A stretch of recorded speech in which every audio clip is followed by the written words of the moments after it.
हाँ भाई सिंगो, भीत बनवा रखी है सबकी है। कदे सरपंच, कदे ट्रूडो साहब, कदे वो ह्यूमन राइट्स वाले, कभी वो संस्था वाले। मतलब इनकी भीत बना रखी है।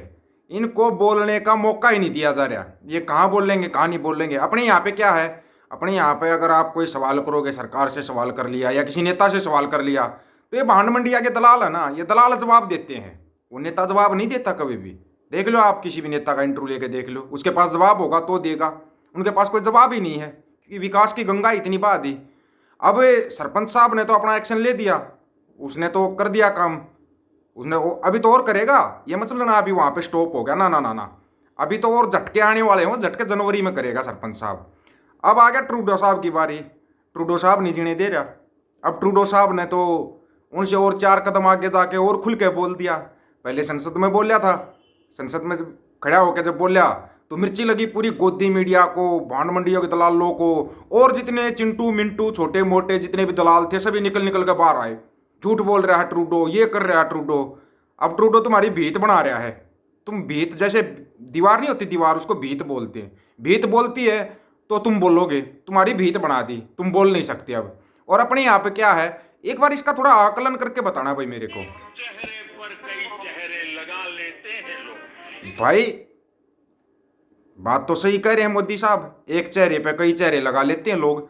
अब आप ये देखिए, उस एक चेहरे पे कई चेहरे कैसे लगाए जाते हैं, ठीक है। मित्रों, मैं बचपन में रेल के डिब्बे में चाय बेचता था। फेंको। ओके भाई, ठीक है, चाय बेची रेल के डिब्बे में, मेहनत करके खाया है प्रधानमंत्री साहब ने। अपनी पूरी शक्ति के बचपन में पूरा साथ बचपन चाय मेरे बेची। जीवन का एक महत्वपूर्ण कालखंड मैंने आदिवासियों के बीच में बिताया। अब एक कालखंड में कितने साल हो जाते हैं, ये कोई हिसाब लगा कर बताना। इतने सालों तक आदिवासियों के बीच में रहे मोदी साहब। ओके। मैं 35 साल तक भिक्षा मांग करके खाया। 35 साल तक भिक्षा मांग के भी खाई। जोड़ते जाना आप, हमारे को नहीं पता कितने साल बनेंगे कितने। मुझे चक्कर आने ठीक लगे। है, जोड़ते रहो। मुझे गर्व है कि मैं भी कभी आप ही की तरह एनसीसी का सक्रिय कैडेट रहा। भाई कमाल है। एनसीसी का सक्रिय कैडेट भी रहे हैं। अब एनसीसी का सक्रिय कैडेट चलो 2-3 साल तक रहे होंगे, 5 साल रह गए होंगे। 5 साल वो, 35 साल वो, 40 साल तो ये गए। एक पूरा कालखंड आदिवासियों के बीच में वो निकाल दो, 40-10 साल निकाल दो। एक कालखंड में हम 10 साल लगा लेते हैं, 50। और फिर रेल के डिब्बे में चाय भी बेची है 10-15 साल तक, 65 साल। उम्र कितनी है मोदी साहब की? मोदी साहब की उम्र कितनी है? और पढ़ाई कब की? छोड़ो, इस पर भी चर्चा नहीं करते हैं। बात कर रहे थे हम जस्टिन ट्रूडो साहब की। जस्टिन ट्रूडो साहब, मतलब इतने जख्म भी देने ठीक नहीं होते, क्योंकि इनसे ना ये जख्म बर्दाश्त नहीं होते। ये ना कहीं कल्याण कर लेंगे। सबको पता हिटलर ने क्या किया था। हिटलर ने लास्ट में अपना बस कनपट्टी पर रखा था और अपना काम कर लिया था। हम नहीं चाहते ऐसा कोई, हिटलर है तो हिटलर ही, लेकिन ये हिटलर ऐसा काम करे, क्योंकि इस हिटलर को बहुत सारे जवाब देने हैं अभी। वो जवाब लेने दो। पहली बात तो सरपंच, सरपंच से बचे तो ब्रिटेन, ब्रिटेन से बचे तो ऑस्ट्रेलिया, ऑस्ट्रेलिया में भी तुम्हारी पकड़ी गई चोरी। अभी इन्होंने कनाडा में एक काम और किया है, उसकी डिटेलमेंट आपको कल देंगे, आज की बात है वो। इन्होंने कनाडा में एक गलत काम और किया है।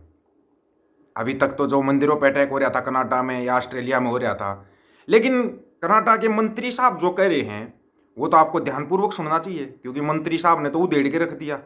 एक बार मंत्री साहब की पूरी बात सुनना, क्या संदेश दिया है जस्टिन ट्रूडो साहब ने। वो मंत्री साहब ने पूरा बताया, खुल के बताया है। एक एक शब्द खुल के सुन लेना आप। Thank you so much. My name is Zahran Mamdani. Sat Sri Akal. Zohran Mandani. I am the assembly member, as was said, of the 36th district. We are just about a mile or two away, parts of Astoria and Long Island City. And in 2020, when I was elected, I became the first Indian man to be elected to the New York State Assembly. I am here today to say in no uncertain terms that 3 weeks ago, when the Canadian Prime Minister Justin Trudeau announced that there was credible evidence that the Indian government had extrajudiciously assassinated Hardeep Singh Nijjar, in that same time period, we had the FBI alert Dr. Amarjit Singh, as well as others in our community in Queens and across the country, that there were credible threats to their life from the same Indian government. It shouldn't be controversial to say that no matter what your political beliefs, no matter your political expressions, no matter your political organizing, every single person in this country should be safe from the threats of a foreign government. And so I say very clearly that it is unacceptable that we have residents of Queens who are fearful for their lives because of what they are doing in Queens and across this country. And it is not simply enough to utter this as an individual statement, but I just want to share with each and every one of you that I will be taking action to circulate a letter amongst my colleagues across the New York State Legislature to make it clear that this has to be a mainstream position. That is,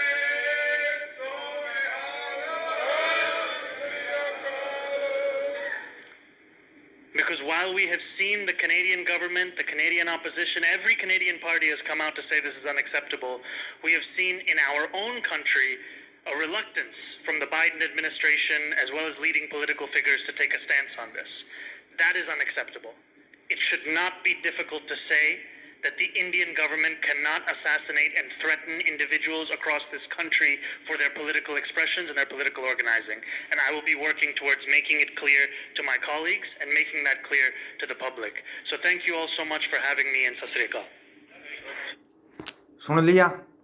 ये नहीं कि वहाँ पे ये लोग बोल देते हैं वहाँ पर तो फलानों ने कब्जा कर लिया है। अबे कब्जा नहीं किया है, ऐसे ना वहाँ पे सिखों का राज आया है। सेकेंड वर्ल्ड वार में जो योगदान दिया था ना सिखों ने, सेकेंड वर्ल्ड वार सुना है क्या, तब से वहाँ से बहुत इंडिया के जो लोग बचे थे उनको भगाने की कोशिश हुई थी, लेकिन सिख थे जो अड़गे खड़गे वहाँ खड़े रह गए, तब अपनी जगह बनाई उन लोगों ने। नहीं पता होगा तुम्हारे को, वो पूरी कहानी जब आपको बताएंगे ना कैसे सेकेंड वर्ल्ड वार के बाद है ना अमेरिका के अंदर एक लहर चली थी कि जितने भी इंडियन हैं उनको वापस भगाओ। जितने इंडियन हैं, इंडियन तो सारे वापस भगा दिए, इंडियन भगा दिए, लेकिन वहाँ पर खड़े रह गए सिंह। और सिंह जहाँ पे खड़ा हो जाता है, एक सिंह 1.25 लाख के बराबर होता है, वहाँ पर 100 सिंह भी रह गए तो समझो करोड़ों में सिंह खड़े थे वहाँ पे। वो 96 करोड़ी तो आपको याद होगा ना, वो बोला था 96 करोड़ी खालसा सजेगा। वो 96 करोड़ी कभी का सज चुका है खालसा। अब खालसा अपनी असली रंगत में आ रहा है, रंगत में आ रहा है खालसा।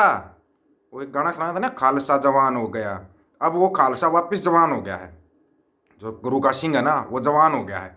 हर देश के अंदर से जो तुम्हारा डंका फूट रहा है, तुम तो कह रहे बज रहा है, और हम कह रहे हैं जो तुम्हारा डंका फूट रहा है ना, और जो तुम्हारे पापा का डंका फूट रहा है, मान जाएंगे तुम्हारा पापा को। ये बताओ दक्षिण कोरिया में बैन क्यों हो तुम, कभी सोचा है? वो चाउमीन प्याउमीन है जो वो तुम्हारे को सही पानी पिला देगा। वहाँ करके दिखाओ, सऊदी अरब में करके दिखाओ, क्योंकि ये बहुत शांत कंट्री है, सबसे शांत देश है कनाडा। वहाँ पे तुम जो ये गड़बड़ करते हो, क्योंकि वहाँ पे कानून के हिसाब से चलते हैं, जो कि हमारे यहाँ पे नहीं है। हमारे यहाँ पे कानून नाम की चीज़ ही नहीं है। वो सिंहों के ऊपर ही सारे कानून लागू होते हैं, बाकी तो कहीं कानून नाम की चीज़ नहीं है। जो हक सच की बात करेगा उसके ऊपर कानून लागू होता है, बाकी कहीं कुछ नहीं, कुछ करते रहो। हाँ, सरकार के गुण गाओ, मज़े से ज़िंदगी बिताओगे, मज़े से। इसका जवाब जरूर देना। चिंटुओं को तो समझ में आया नहीं होगा, लेकिन जिस भाई को समझ में आया ना, कमेंट करके अपनी राय जरूर रखना दोस्तों। सभी साथियों को राम राम, नमस्कार, आदाब, सत श्री अकाल। वीडियो को ज़्यादा से ज़्यादा शेयर, चैनल को सब्सक्राइब और बेल आइकन को जरूर दबाना दोस्तों। ऑफिशियल दीपक फौजी यूट्यूब चैनल, बात हक और सच की करेंगे, हक सच की बात हम करेंगे। वीडियो को ज़्यादा से ज़्यादा शेयर करने की जिम्मेवारी आप लोगों की है। गज के आखो वाहे गुरु जी का खालसा, वाहे गुरु जी की फतेह।